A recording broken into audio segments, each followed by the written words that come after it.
ગામડે ગયા હતા અને ત્યાં કંઈક નવું જાણવા અને જોવા અને ખાવા મળ્યું. હેલો ગાઈસ, હું છું ભાવનગરથી સાધના અને નવી ગાડી લીધી હતી. તો આપણે જવાનું હતું મઢે, તો હું ને મયુર જવા નીકળી ગયા.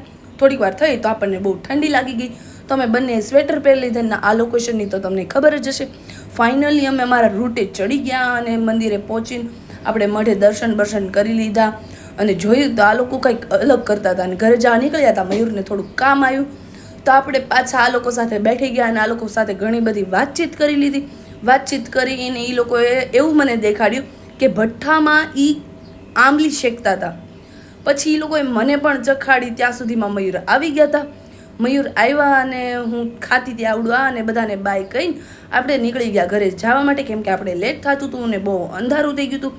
અને નીકળી ગયા અને પછી આપણને સિટીમાં પહોંચીને ભૂખ લાગી ગઈ. ભૂખ લાગી તો આપણે ખાઈ લીધી પાણીપુરી ને મયુર મસ્તી કરતા હતા તો આપણે એને ખીજાઈ ગયા.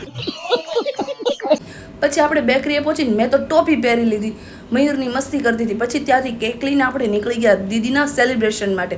તો આપણે ફાઇનલી લોકેશન ઉપર પહોંચીને દીદીને કહી દીધું હેપી બર્થડે કીધું અને સેલિબ્રેશન કર્યું ને અચાનક નહીં તો બી ગયા અને આપણે થોડુંક સેલિબ્રેશન કરીને જમી લીધું. જમીને આપણે નીકળી ગયા જવા માટે. આજે મારી ગાડી નવી બધી જગ્યાએ બહુ ફરી હતી, તો મયુરે મને ગાડી કરાવી દીધી ફૂલ.